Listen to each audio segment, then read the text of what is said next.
Daf Yomi, Tractate, Bava, Batra, page 129a, top of the page, Kuf Chaf Tes, Amud Aleph, top of the page, with the words, I le'apoke midrava. I le'apoke midrava, Mosif hu? I demar barav ashi, leis hilchasa kemar barav ashi. I le'apoke midishmul rav sheshis rav papaha, it tov, itovhu. Itovhu. If a statement is said to exclude the statement of Rava that the testimony of members of the third generation concerning members of the first generation is valid, this is difficult, as Rava's statement is not in conflict with Rabbi Abba's statement that the testimony of members of the third generation with regard to members of the second generation is valid. It merely adds to it. If it is said to exclude the opinion of Bar Rav Ashi that a grandfather can testify concerning his grandchild, this is also difficult, as it has already been established that the halacha is not in accordance with the opinion of Bar Rav Ashi. If it is said to exclude the rulings of Shmuel and Rav Sheshet and Rav Papa, that a person who became blind can testify about what he saw beforehand, this too is difficult, as their rulings were refuted based on a braita. Ela le'apoke midrab Yochanan u'midiab at kafta demar bravashi. The Gemara explains, rather, Marzutra's statement is said to exclude the statement of Rabbi Yochanan that one cannot testify that a specific one of his sons is his firstborn, and to exclude the strong objection of Marbar of Ashi to the statement of Rabbi Abba with regard to a case where a debtor admitted to part of a claim and witnesses testified that he repaid the entire debt. Despite Marbar of Ashi's objection, the halacha is that the debtor is not liable to take an oath. Riba lechad miet lechad hechidami matana betechila hechidami be'emsa hechidami basov. The Mishnah teaches with regard to one on his deathbed who apportions his property orally, granting it to his sons as a gift, and he increased the portion given to one of his sons and reduced the portion given to one other son, or equated the portion of the firstborn to the portions of the other sons, his statement stands. But if he said that they will receive the property not as a gift, but as an inheritance, he has said nothing. If he wrote in his will, whether at the beginning or in the middle or at the end, that he is granting them the property as a gift, his statement stands. The Gemara asks, what are the circumstances where it phrased as a gift at the beginning? What are the circumstances where it is phrased as a gift in the middle? What are the circumstances where it is phrased as a gift at the end?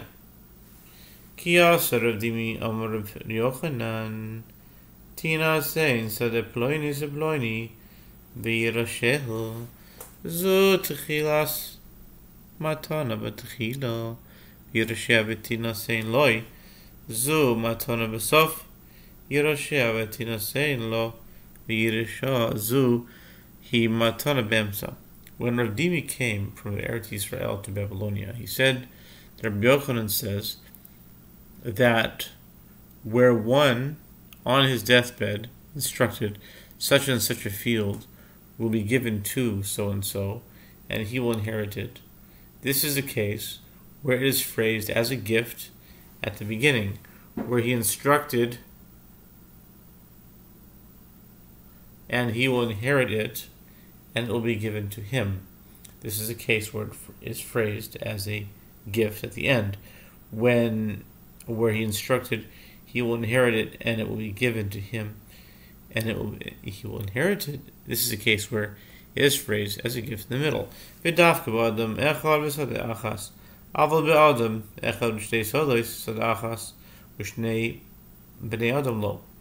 halacha that this statement is valid pertains specifically to a case where the two terms giving and inheritance are employed with regard to one person and one field, but if they are employed with regard to one person and two fields, for example, if he says Reuben will inherit this field and will be given that field, or one field and two people, for example, Reuben will inherit half of this field and Shimon will be given the other half, the part that was phrased as inheritance does not take effect, only the part that is phrased as a gift takes effect.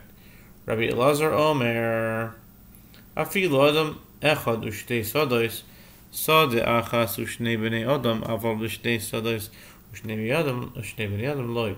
Rabbi Elazar says, even in a case where the two terms are employed with regard to one person and two fields, or one field and two people, his inclination takes effect, as both terms were employed with regard to the same person or the same field, but with regard to two fields and two people, it does not take effect, as the two instructions are not connected to one another. Kiyasa Ravin Amar.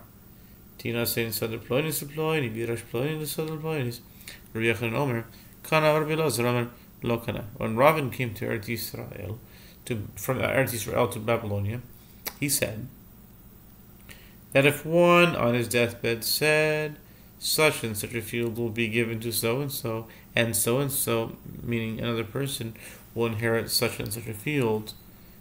In other words, another field, Rabbi Yochanan says that even the latter person who was designated to inherit his field has acquired it. Rabbi Elazar says he has not acquired it. Amar le Abai le Rovin in chest lan chada iskapt lan chada bishlo de Rabbi Elazar. Ad Rabbi Elazar lokashya kan ba'adam echad ushtei sodos kan b'shnei bnei adam ushnei sodos. Abai said to Ravin, you have lightened our burden with one statement that you cited, but you have made it difficult for us with the other one. Granted, the contradiction between this statement of Rabbi Elazar that you cited and the previously cited statement of Rabbi Elazar is not difficult. There, in the previously cited statement, Rabbi Elazar said that the directive takes effect with regard to a case of one person and two fields.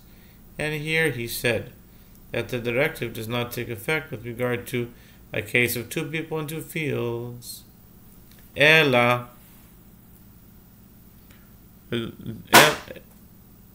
What's going on there? This is already weird. This is strange. What are these noises, man? Hopping noises. Maybe it's this, huh? Maybe it's that. Yeah, that's probably it. That's probably it. These noises popping by themselves. Weird, you know? I'm going to throw that out. Anyway, where was I? The apparent contradiction between one statement of Yochanan and the other statement, I'm going to check it out, God willing, after this. Where are we holding here?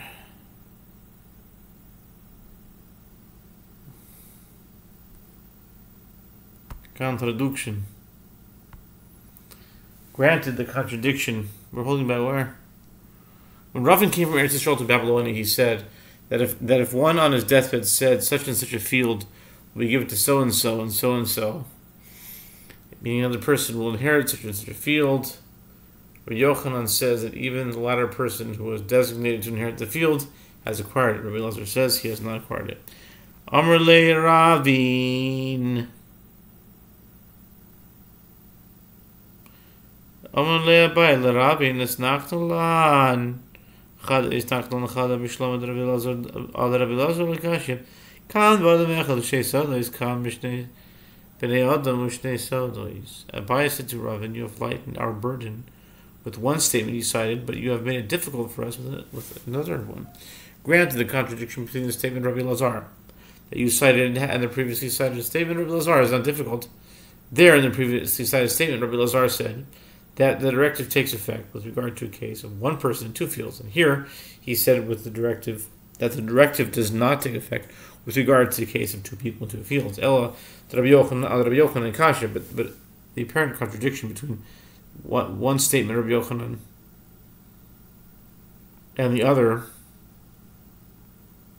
statement, Rabbi Yochanan, is difficult. Rav Dimi cited in Rabbi Yochanan's name that his directive takes effect only in a case of one person and the field, and according to your citation, in the name of Rabbi Yochanan, takes effect even in a case of two people in two fields. Who's on first? Okay. Amoraininu about Liba the Rabbi Yochanan. Ravin answered him, Rav Dimi and I are Amoraim, and we each have a different tradition with regards to the opinion of Rabbi Yochanan. Reish Lakish Amar Lokana Ad Shiamar Ploni Yehoshua Asasi Plonis Ploni Shenasazim Lehem Matanu Yashum. Ravin continued, and Reish Lakish says that one has not acquired the field in the case of the two people and the two fields unless the giver says so and so will inherit such and such a field, such a field that I've given them as a gift, and they will inherit it. Okay? Beplukta Ava Rabbi Hanuna Lushanu Ela Adam Echad V'Sadachas Ava Adam Echad Ushtei Sodoish Sade Achas Ushtei Bnei Adam Loi Rav Nachman Amar Afilu Adam Echad Ushtei Sodoish Sade Achas Ushtei Bnei Adam Ava Shnei Sodoish Ushtei Bnei Adam Lo Rav Sheshes Amar Afilu Ushtei Sodoish Ushtei Bnei Adam. The dispute between the Amorim of Eretz Yisrael is also the subject of a dispute between the Amorim of Babylonia. Rabbi Hamnuna says the Mishnah taught that when both giving the inheritance are mentioned, one can increase the portion of one of his sons only with regard to a case of one person and one field, but with regard to one person and two fields, or one field and two people, it is not effective. And Rav Nachman says even in a case of one person and two fields, or one field and two people, it is effective. But in a case of two fields and two people, it is not. And Rav Sheshet says even in a case of two fields and two people, it is effective. Amar Rav Sheshet Amina la Titanya HaOmer Tanu Shekel Livni Libanai B'Shabos Ureuin Litain Sela No Sein Lahem Sala V'im Amar Al Titnu Lahem Ela Shekel Eino Isnin Lahem Ela Shekel V'im Amar Imesu. Rav Sheshet says, from where do I say this? As it is taught in Brighton to Sefta Ketubot 610, if a person on his deathbed, or one who is going to overseas, says to his children's steward, give a shekel to my children every week for their needs. And this is a situation where, based on their needs, they are fit for the steward to give them a selah, meaning a double the amount. He gives them a selah. When the father mentioned the shekel, he presumably meant that the children should be given a sum in accordance with the actual requirements, not that specific amount. But if he said give them only a shekel, the steward gives them only a shekel and no more. And if he said if my children die, and we'll continue it on the next Amud.